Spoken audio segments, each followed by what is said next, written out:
हम सभी के बीच आज भी यह विवाद का मुद्दा बना रहता है कि प्रथम प्रधानमंत्री के रूप में जवाहरलाल नेहरू जी का जो चयन हुआ, जिसमें कि सरदार पटेल के ऊपर महात्मा गांधी ने जवाहरलाल नेहरू को वरीयता दी, क्या यह एक अलोकतांत्रिक निर्णय था या यह अलोकतांत्रिक तरीके से चयनित किया गया एक कदम था? जब आप किसी भी लोकतंत्र के इतिहास को पढ़ते हैं तो लोकतंत्र के इतिहास में जब लोकतंत्र की नींव की शुरुआत ही अलोकतांत्रिक तरीके से होती है तो वह लोकतंत्र काफी कमजोर आधारों पर टिका होता है।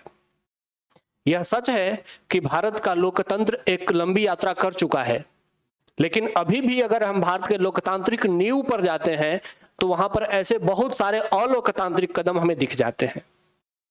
नमस्कार, निर्माण आईएएस के इस कदम में, निर्माण आईएएस के इस मुहिम में आज के इतिहास सीरीज में आप सभी लोगों का स्वागत है। आज हम 13 अक्टूबर के बारे में चर्चा कर रहे हैं। आज का जो हमारा टॉपिक है वह वर्ष 1946 के एक घटना से जुड़ा हुआ है और वह घटना है प्रथम प्रधानमंत्री के रूप में जवाहरलाल नेहरू का अलोकतांत्रिक चयन।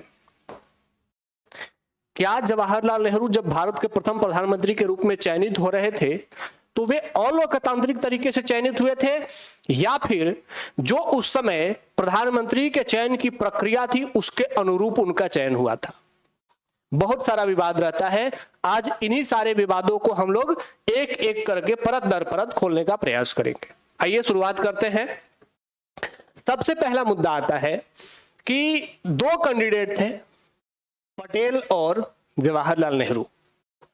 दोनों की योग्यता की जांच कर लेते हैं कि इनमें से दोनों में से कौन भारत का प्रथम प्रधानमंत्री बनने के लिए सर्वाधिक उपयुक्त था।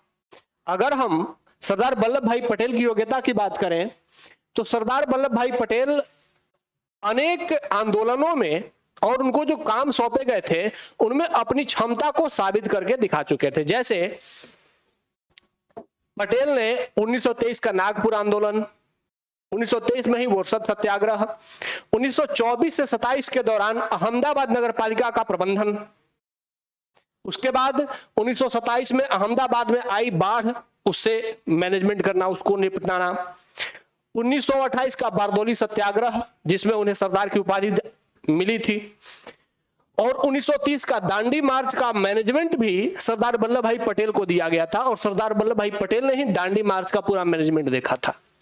उसके बाद 1936-37 में, 1936-37 के दौरान कांग्रेस के लिए जो 1937 का इलेक्शन हुआ, उस इलेक्शन में जो कि पूरे प्रांतों में, भारत के सभी प्रांतों में इलेक्शन हुए, उन सभी प्रांतों में 11 प्रांतों में इलेक्शन मैनेजमेंट के लिए सरदार वल्लभ भाई पटेल को जिम्मेदारी दी गई थी। और आप सभी जानते हैं कि 1937 के इलेक्शन में कांग्रेस ने अभूतपूर्व सफलता प्राप्त की थी और यह सिर्फ इसलिए हो पाया था क्योंकि सरदार पटेल ने अपनी योग्यता के आधार पर पूरे देश भर में इलेक्शन को कांग्रेस के पक्ष में मोड़ने में सफलता प्राप्त की थी।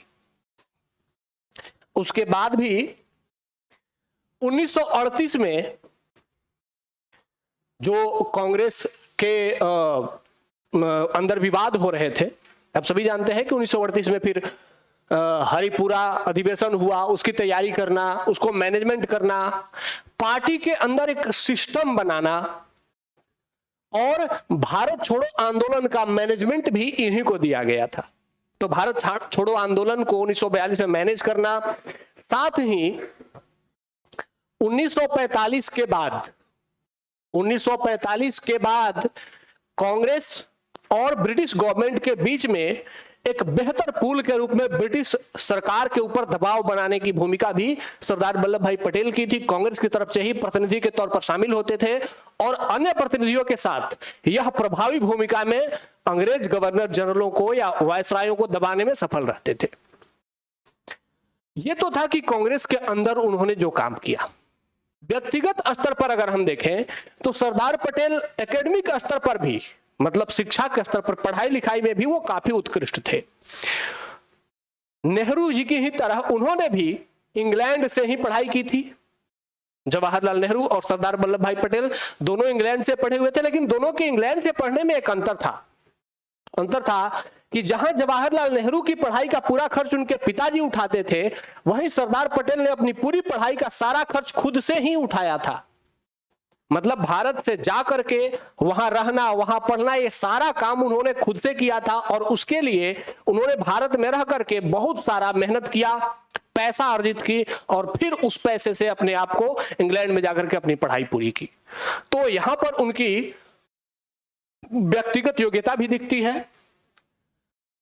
फिर भी उसके बाद भी एकेडमिक स्तर पे भी जो जवाहरलाल नेहरू थे वो इंग्लैंड में जो एक सेकंड क्लास डिग्री जो मानी जाती है, इंग्लैंड में बेसिकली अगर कोई सेकंड क्लास, सेकंड डिवीजन से पास होता है तो उसे माना जाता है कि वह औसत से बिलो का स्टूडेंट है, वो पढ़ने लिखने में बहुत अच्छा स्टूडेंट नहीं है। जवाहरलाल नेहरू उसी डिग्री से इंग्लैंड में पास हुए थे, जबकि सरदार पटेल वहां पर भी फर्स्ट क्लास से, और उन्होंने सर्वोच्च स्थान प्राप्त किया था अपने एकेडमिक में, जहां वो पढ़ रहे थे वहां के वो टॉपर रहे थे। तो सरदार पटेल और जवाहरलाल नेहरू में एकेडमिक स्तर पर भी बड़ा अंतर था। जवाहरलाल नेहरू का संघर्ष नहीं था, पिता के पैसे से पढ़ रहे थे, उन्होंने कोई क्वालिफिकेशन अर्जित करके जाकर के इंग्लैंड में एडमिशन नहीं लिया था, कोई एंट्रेंस पास करके एडमिशन नहीं लिया था, बल्कि उनके पिता ने पैसे से उनका दाखिला कराया था। जबकि इनके विपरीत सरदार पटेल जो कि व्यक्तिगत रूप से अपना खर्चा उठा करके मेहनत करके इंग्लैंड गए, वहां जाकर के मेहनत के साथ पढ़ाई करी और प्रथम डिवीजन से पास किया। तो यहां पर एकेडमिक स्तर पर भी सरदार पटेल जवाहरलाल नेहरू से बहुत आगे थे। अब अगर हम व्यवसायिक क्षेत्र में देखें, क्योंकि दोनों ने इंग्लैंड से जाकर के लॉ की डिग्री हासिल की थी, व्यवसायिक क्षेत्र में अगर देखें तो पटेल एक सफल अधिवक्ता थे। सफल अधिवक्ता कहने का सेंस है कि वे अहमदाबाद में जब लॉ की प्रैक्टिस करने लगे तो वहां के तुरंत ही सबसे बड़े वकीलों में उनकी जान पहचान होने लगी। जबकि जवाहरलाल नेहरू जो कि इलाहाबाद हाईकोर्ट में उस समय प्रैक्टिस करना शुरू कर रहे थे, इनको प्रैक्टिस में रुचि नहीं थी और इनके पास क्लाइंट भी नहीं आते थे। इनके पिता के असिस्टेंट के तौर पर इन्हें काम करना पड़ा और जवाहरलाल नेहरू के विपरीत सरदार पटेल तुरंत ही अहमदाबाद के बहुत बड़े वकील बन गए। तो वहां पर भी वे सही थे। और यह एक बात ध्यान रखना चाहिए आप लोगों को कि अहमदाबाद के सबसे अधिक भुगतान पाने वाले वकील में से थे। और गांधी ने एक बार आह्वान किया और उनके आह्वान पर सरदार पटेल ने अपनी एक चमचमाती नौकरी छोड़ करके, एक चमचमाता प्रतिष्ठान छोड़ करके त्याग पत्र देकर के और सीधे आंदोलन में चले आए। जबकि नेहरू अपने खुद के और अपने परिवार के खर्चों के लिए अपने पिता पर पूरी तरह निर्भर थे। इसका मतलब है कि जवाहरलाल नेहरू अपने खर्चों के साथ साथ अपनी पत्नी और बच्ची के खर्च के लिए भी अपने पिता के पैसों पर ही निर्भर थे। इंग्लैंड से पढ़ने के बाद भी वे कोई भारत में सफल अधिवक्ता के तौर पर नहीं जाने गए। अगर डिसीजन मेकिंग के स्तर पर देखें तो एक उस समय के एक बहुत बड़े सिविल अधिकारी थे बलराज कृष्ण। बलराज कृष्ण ने लिखा है अपने किताब में कि भारतीय सिविल सेवा के पदस्थ सदस्यों के बीच एक सामान्य बातचीत स्वतंत्रता के पश्चात यह हुआ करती थी। अपनी किताब में लिखते हैं कि अगर सरदार पटेल के मृत शरीर को भरकर एक कुर्सी पर रख दिया जाए तो वे तब भी शासन कर सकते हैं। मतलब कि सरदार पटेल का जो प्रशासनिक क्षमता था, प्रशासनिक कैपेसिटी थी, वो इतनी स्ट्रांग थी कि जो उस समय के सिविल सर्वेंट थे वो ये मानते थे कि सरदार पटेल सिर्फ नाम के भी कहीं खड़े दिख जाएं, सरदार पटेल का नाम भी आ जाए तो पूरे प्रशासनिक महकमे में यह बात हो जाती थी कि हमें स्ट्रिक्ट होकर के काम करना है। इतने स्ट्रिक्ट और इतने कठोर तरीके से अपने निर्णयों को मैनेज कर करके लागू करवाने में सफल थे सरदार पटेल। तो इस तरीके से ये दोनों के बीच में काफी बड़ा अंतर था। चाहे वह एकेडमिक कैरियर की बात हो, शिक्षा के स्तर पर हो, चाहे प्रोफेशन के स्तर पर हो या फिर मैनेजमेंट के स्तर पर हो। एक बात और ध्यान रखिएगा कि जवाहरलाल नेहरू को कांग्रेस में अध्यक्ष बनने के साथ ही, कांग्रेस में वो 4 बार अध्यक्ष बने थे और 1946 का अगर काउंट करें तो 5 बार अध्यक्ष बने, और जबकि सरदार पटेल सिर्फ 1931 के कराची अधिवेशन में मात्र 1 बार अध्यक्ष बने। उसके बावजूद जवाहरलाल नेहरू को कांग्रेस में कोई भी बड़ा मैनेजमेंट करने की जिम्मेदारी नहीं दी जाती थी, क्योंकि कांग्रेस के बाकी सदस्य, इवन महात्मा गांधी भी इस बात से पूर्णतः सहमत होते थे कि सरदार पटेल से अच्छा प्रबंधक पूरे कांग्रेस में कोई नहीं है। अब प्रथम प्रधानमंत्री के रूप में जब चयन की बात आ रही थी, तो जब 1946 का कांग्रेस का, जब आपस में कांग्रेस का जो इलेक्शन हो रहा था, जो कांग्रेस के प्रेसिडेंट पद के लिए हो रहा था, तो उस 1946 के इलेक्शन में एक बात स्पष्ट थी कि जो कोई भी 1946 में कांग्रेस का अध्यक्ष बनेगा, चुना जाएगा, वही स्वतंत्र भारत का पहला प्रधानमंत्री भी नियुक्त किया जाएगा। 1946 का कांग्रेस का इलेक्शन, आप सभी जानते हैं कि 1940 से 45 तक मौलाना अबुल कलाम आजाद कांग्रेस के प्रेसिडेंट बने रहे थे, और 1946 का इलेक्शन हो रहा था कांग्रेस का। इसमें यह फिक्स कर दिया गया था कि जो भी कैंडिडेट कांग्रेस का इलेक्शन जीतेगा, वही भारत का प्रथम प्रधानमंत्री नियुक्त होगा। यहां पर एक बात और भी समझ लीजिए कि कांग्रेस में अध्यक्ष के चयन की एक प्रक्रिया थी। टोटल उस समय 15 प्रांत थे, और 15 प्रांत में एक एक कांग्रेस की वर्किंग कमेटी होती थी, और 15 प्रांत की कमेटियां आपस में ही अपने से एक उम्मीदवार का चयन करके भेजती थी। जैसे यहां पे मैं आप लोगों को समझाना चाह रहा हूं कि यहां पर कमेटियां हैं, प्रांतीय कमेटियां, यहां पर केंद्रीय कमेटी है, ठीक है, केंद्रीय कमेटी यह केंद्र की एक संस्था है। यह प्रांतों में, जितने उस समय प्रांत हुआ करते थे, जिसे आज आप राज्य समझ सकते हैं हमारे शब्दों में, इन प्रांतों से एक एक नाम चुन करके भेजा जाता था, ठीक है। अब ये प्रांतीय कमेटियां अपने यहां से एक उम्मीदवार का नाम सिलेक्ट करके भेजती थी कि भाई, जैसे बिहार की एक प्रांतीय कमेटी हो गई, या ये दिल्ली की प्रांतीय कमेटी हो गई, या उत्तर प्रदेश की प्रांतीय कमेटी हो गई। उत्तर प्रदेश की प्रांतीय कमेटी ने कहा कि हम चाहते हैं, उन्होंने अपने यहां से लिख करके भेजा, हम चाहते हैं कि इस बार कांग्रेस का अध्यक्ष जवाहरलाल नेहरू बने, जवाहरलाल नेहरू बने, ठीक है। ये मान लिया यूपी वाली हो गई। दूसरी प्रांतीय कमेटी है बिहार की, इन्होंने अपने यहां से नॉमिनेट करके भेजा कि हम चाहते हैं कि हमारे यहां से राजेंद्र प्रसाद इस बार कांग्रेस के प्रेसिडेंट के पद पे नियुक्त हो। तीसरी प्रांतीय कमेटी ने अगर वल्लभ भाई पटेल का नाम भेजा, और चौथी प्रांतीय कमेटी ने भी अगर वल्लभ भाई पटेल का नाम भेजा, तो इस तरीके से सभी प्रांतीय कमेटियां अपना एक एक नाम भेजती थी। उन प्रांतीय कमेटियों में चुनाव होता था, उसमें कांग्रेस के सदस्य आपस में वोट करते थे, और वहां से एक नाम जो कि चुनाव में विजयी होता था, उस नाम को वापस वो केंद्र के पास भेज देते थे। अब यहां पर केंद्र के पास 4 नाम आ गए, जवाहरलाल नेहरू, राजेंद्र प्रसाद और वल्लभ भाई पटेल के लिए 2 कमेटियां। तो इन प्रांतीय कमेटियों में जिस प्रांतीय कमेटी ने बहुमत के साथ किसी व्यक्ति का नाम भेजा होता था, मतलब 15 प्रांतीय कमेटियां हैं, तो 15 प्रांतीय कमेटियों में से जिसका भी नाम अधिकांश प्रांतीय कमेटियों ने भेजा है, वही कांग्रेस का अध्यक्ष चुना जाता था। ऐसे में जो प्रांतीय कमेटियां थी, उन्होंने 29 अप्रैल 1946 इसमें कांग्रेस वर्किंग कमेटी की बैठक हुई, और 15 प्रांतीय कमेटियों में से 15 प्रांतीय कमेटियां उस समय थी, उनमें से 12 प्रांतीय कमेटियों ने सरदार पटेल का नाम भेजा। टोटल 15 प्रांतीय कमेटियां थी, उन 15 में से 12 प्रांतीय कमेटियों ने किसका नाम भेजा? सरदार पटेल का। और 3 प्रांतीय, जो बाकी की 3 प्रांतीय कमेटियां थी, इन्होंने कहा कि हम किसी अपने तरफ से किसी का भी नाम नॉमिनेट नहीं करते हैं। इसका मतलब था कि 15 में से 12 प्रांतीय कमेटियों ने सरदार पटेल और 3 प्रांतीय कमेटियों ने किसी को भी नामित नहीं किया। इसका मतलब था कि सरदार पटेल पूर्ण बहुमत के साथ प्रांतीय कमेटियों द्वारा कांग्रेस के अध्यक्ष के लिए चुने गए थे। ठीक है, और यह पूरी तरह से एक तरफा मुकाबला हो गया। सरदार पटेल एकमात्र विकल्प बन गए, क्योंकि दूसरा किसी व्यक्ति का नाम प्रांतीय कमेटियों ने भेजा ही नहीं, इनके विरोध में कोई नहीं था। अब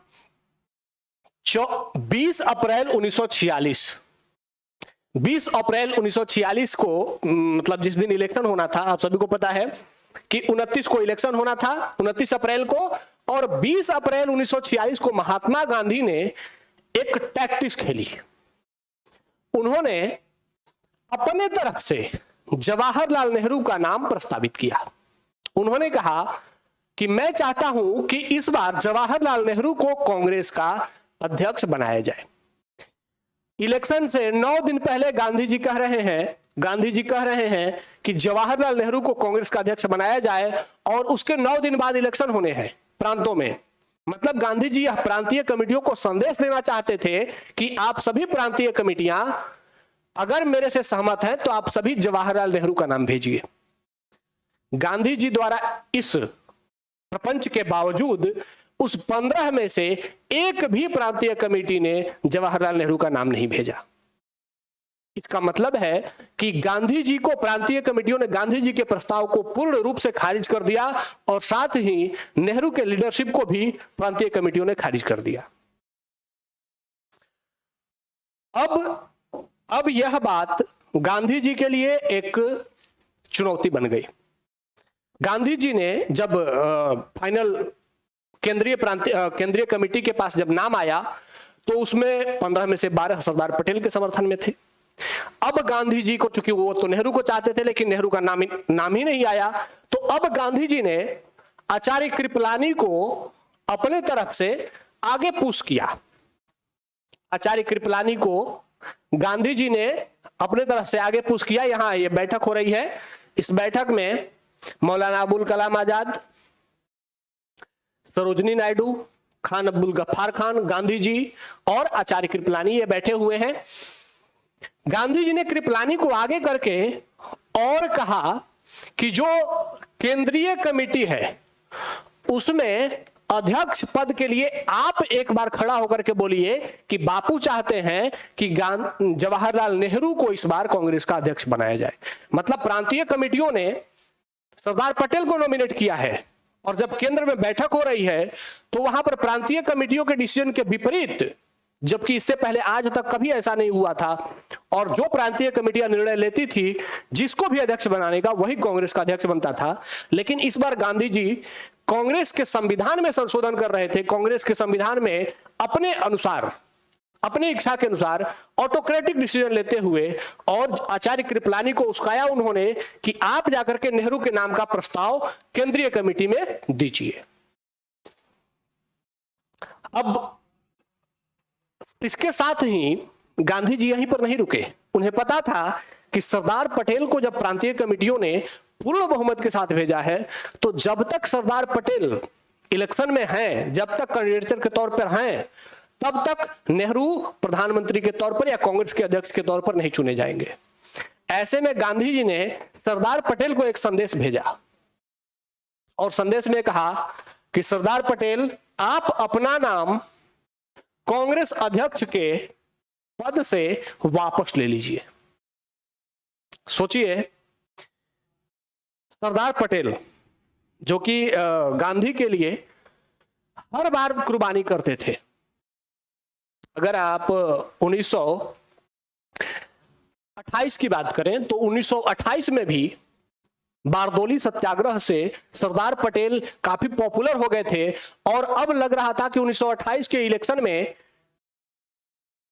1929 के इलेक्शन में सरदार पटेल को कांग्रेस का अध्यक्ष बनाया जाएगा। वहां पर भी गांधी जी ने जवाहरलाल नेहरू को प्राथमिकता देते हुए कांग्रेस का अध्यक्ष बनाया।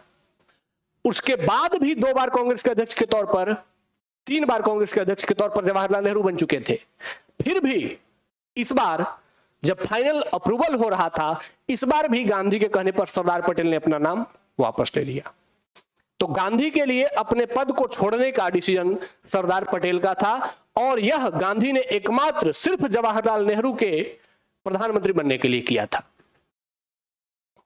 सरदार पटेल ने तत्काल ही उनकी आज्ञा का पालन किया और बिना कोई सवाल किए अपना नाम वापस ले लिया। इससे नेहरू का रास्ता साफ हो गया। कहने को तो नेहरू लोकतांत्रिक थे, लेकिन वह लोकतांत्रिक नेहरू चुनाव पर अपने और गांधी के इस कब्जे पर जरा भी शर्मिंदगी महसूस नहीं कर रहे थे। उन्हें पूरे इलेक्शन सिस्टम में जो लोकतंत्र का आधार है चुनाव प्रणाली, उस पूरे चुनाव प्रणाली को खारिज करके गांधी और नेहरू ने सरदार पटेल को साइड लाइन कर दिया और नेहरू और गांधी को इससे कोई आपत्ति महसूस नहीं हुई। उन्होंने पूरे लोकतांत्रिक प्रणाली से भारत के प्रथम प्रधानमंत्री चुने जाने की जो प्रक्रिया होनी थी उसको खारिज करके अलोकतांत्रिक निर्णय लेते हुए सरदार पटेल को बाहर कर दिया।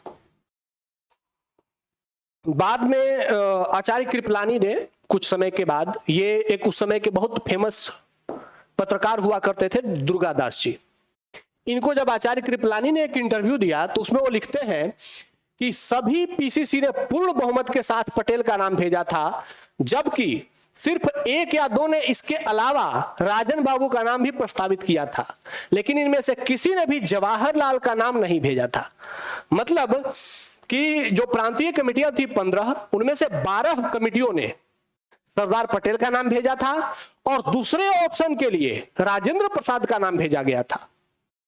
मतलब जवाहरलाल नेहरू सेकंड ऑप्शन भी नहीं थे और उसके बावजूद गांधी ने उन्हें लिस्ट से बाहर होने के बावजूद सीधे प्रधानमंत्री के तौर पर नॉमिनेट करवाया।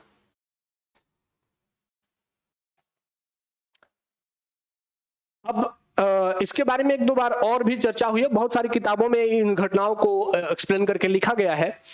इसमें कहा गया था कि गांधी ने एक बार नेहरू से कहा कि किसी भी पीसीसी ने, पीसीसी का मतलब प्रांतीय कांग्रेस कमेटी ने, प्रोविंशियल कांग्रेस कमेटी ने आपके नाम का अनुमोदन नहीं किया है। गांधी जी ने जब नेहरू से ये कहा कि किसी भी प्रांतीय कमेटी ने आपके नाम को नहीं भेजा है, तो नेहरू ने इस अर्थपूर्ण टिप्पणी का जवाब पूर्ण चुप्पी के साथ दिया। नेहरू इस पर एकदम खामोश हो गए और गांधी को इस बात का संकेत दे दिया कि वे किसी और के अंडर काम करने के लिए तैयार नहीं है। जवाहरलाल नेहरू ने अपनी चुप्पी के साथ गांधी को इंडिकेट करा दिया कि वे या तो कांग्रेस के अध्यक्ष बनेंगे या किसी के अंदर काम नहीं करेंगे। कुछ किताबों में कुछ इतिहासकार ऐसा दावा करते हैं कि नेहरू ने गांधी जी को ब्लैकमेल किया और उन्होंने इस मुद्दे पर कांग्रेस को भी विभाजित करने की धमकी दी, कांग्रेस को तोड़ने की धमकी दे दी कि अगर मुझे प्रधानमंत्री नहीं बनने दिया गया तो मैं कांग्रेस को तोड़ दूंगा। अब प्रश्न उठता है कि किसी ने भी गांधी जी से यह क्यों नहीं पूछा कि उन्होंने नेहरू का पक्ष क्यों लिया। जब नेहरू लोकतांत्रिक तरीके से भारत के प्रधानमंत्री के तौर पर नहीं चुने जा रहे थे, नेहरू किसी के अंदर भारत के लिए, भारत देश के लिए अपने घमंड को छोड़ने के लिए तैयार नहीं थे, फिर भी गांधी ने नेहरू का पक्ष क्यों लिया। नेहरू में कितनी राष्ट्रभक्ति थी कि वह सरदार पटेल के अंदर काम करने के लिए तैयार नहीं थे, जबकि सरदार पटेल में कितनी राष्ट्रभक्ति थी कि वह भारत के लिए, भारत की आजादी के लिए किसी के भी अधीन काम करने के लिए तैयार हो गए। जबकि उन्हें प्रांतीय कमेटियों का पूर्ण बहुमत था, फिर भी उन्होंने जवाहरलाल नेहरू के लिए अपने कैंडिडेचर को वापस ले लिया। यह स्पष्ट दिखाता है कि नेहरू का प्रथम प्रधानमंत्री के रूप में जो चयन हुआ वह भारत के इस लोकतांत्रिक यात्रा का जो आधार बना, वह पहला ही सीढ़ी, पहला ही स्तंभ अलोकतांत्रिक था। यहां पर ऑटोक्रेटिक तरीके से महात्मा गांधी और जवाहरलाल नेहरू ने पूरे कांग्रेस को, पूरे देश भर की कांग्रेस, प्रांतीय कांग्रेस को और केंद्रीय कांग्रेस कमेटी के भी निर्णयों को खारिज करते हुए अपने आप को फ्रंट पे ला करके जवाहरलाल नेहरू को प्रधानमंत्री बना दिया। अब प्रश्न उठता है कि एक तरफ जहां नेहरू सरदार पटेल के नेतृत्व में काम करने के लिए तैयार नहीं थे, वे यह जानते थे कि वे राष्ट्रहित में सरदार पटेल को नेहरू के अधीन काम करने के पर राजी कर सकते हैं। गांधी ऐसा जानते थे कि राष्ट्रहित के लिए, देश हित के लिए सरदार पटेल को नेहरू के अंडर में काम करने के लिए तैयार किया जा सकता है, लेकिन राष्ट्रहित के मुद्दे पर ही जवाहरलाल नेहरू को सरदार पटेल के अंदर काम करने के लिए तैयार नहीं किया जा सकता है, क्योंकि सरदार पटेल में राष्ट्रभक्ति बहुत ज्यादा है। उतनी राष्ट्रभक्ति जवाहरलाल नेहरू में नहीं है कि वो राष्ट्र के लिए सरदार पटेल के अंदर काम कर सके।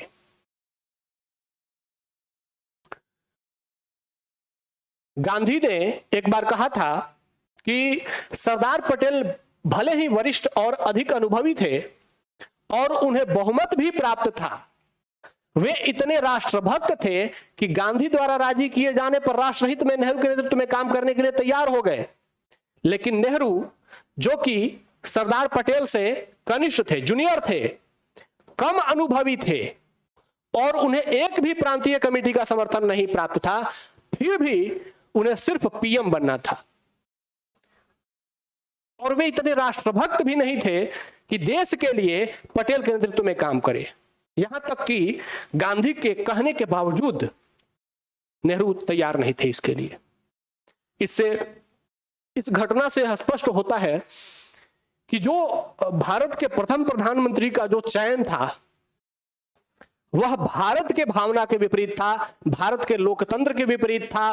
कांग्रेस, उस समय की जो कांग्रेस प्रांतीय समिति थी, जो कि सिस्टम के थ्रू प्रधानमंत्री या कांग्रेस प्रेसिडेंट का चयन होता था, उस पूरे सिस्टम के विपरीत था। उस पूरे सिस्टम को तोड़ करके जवाहरलाल नेहरू मनमाने तरीके से भारत के प्रधानमंत्री बने। कुछ लोगों ने तो यहां तक दावा किया है कि भारत के विभाजन में जितना दोषी जिन्ना को माना जाता है, संभवतः उतना ही दोषी जवाहरलाल नेहरू भी थे। और यह तर्क पूर्णतः खारिज भी नहीं किया जा सकता, क्योंकि 1937 का जो प्रांतीय कमेटी का इलेक्शन था, 1937 में कांग्रेस अध्यक्ष के तौर पर जवाहरलाल नेहरू ने जब प्रांतीय इलेक्शन हो रहे थे तो उसमें केंद्रीय प्रांत से, जो जिसे आज आप उत्तरी प्रांत है, जो वर्तमान में आज आप उत्तर प्रदेश समझते हैं, वहां से इलेक्शन लड़ने के लिए मुस्लिम लीग के साथ समझौता करके उसके साथ गठबंधन करके इलेक्शन लड़ा। जबकि सरदार पटेल इसके लिए मना कर रहे थे कि मुस्लिम लीग के साथ गठबंधन करके आप अगर इलेक्शन लड़ेंगे तो यह कांग्रेस के भविष्य के लिए नुकसानदेह है। और उस इलेक्शन के बाद जवाहरलाल नेहरू ने, जब यहां पर केंद्रीय उत्तर प्रोविंस में इलेक्शन हुए, उस इलेक्शन में कांग्रेस पार्टी को अकेले बहुमत मिल गई, तो उसके बाद जवाहरलाल नेहरू ने मुस्लिम लीग के सदस्यों को अपने सरकार में शामिल करने से मना कर दिया। इससे मुस्लिम लीग के जो सदस्य थे, जिन्ना या अन्य जो भी मुस्लिम थे, वो भी भड़क गए कि जब आप गठबंधन के साथ इलेक्शन लड़ रहे थे तो सरकार में हमें भी साझा होने का अधिकार था। लेकिन इससे साफ जाहिर होता है कि कांग्रेस सिर्फ हिंदुओं की पार्टी है, वह मुसलमानों के हित की मुसलमानों की अनदेखा करेगी, और मुस्लिम लीग जो कि मुसलमानों की पार्टी है, जिसमें कि मुस्लिम प्रतिनिधि हैं, उसके साथ मिलकर के चुनाव लड़ने के बाद भी उन्हें सरकार में शामिल करने से कांग्रेस मना करेगी।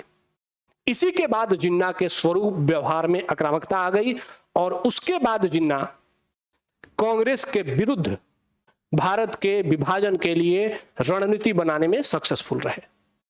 तो जवाहरलाल नेहरू की इस गलती के साथ उनके जो परम मित्र थे मौलाना अबुल कलाम आजाद, उन्होंने जो एक अपनी आत्मकथा लिखी है इंडिया विंस फ्रीडम, उसमें उन्होंने लिखा है कि 1937 की जवाहरलाल नेहरू की गलती बहुत बड़ी थी, लेकिन 1946 की गलती उससे भी बड़ी थी। तो इस तरीके से जवाहरलाल नेहरू का प्रथम प्रधानमंत्री के रूप में चयन होना और सरदार पटेल को हटाया जाना, यह दिखाता था कि भारत का जो लोकतांत्रिक शुरुआत होना था वही अलोकतांत्रिक था। नमस्कार, ऐसे ही रोचक तथ्यों के साथ हम इस सीरीज में आपसे जुड़ते रहेंगे। आज के लिए इतना ही, धन्यवाद। जय हिंद।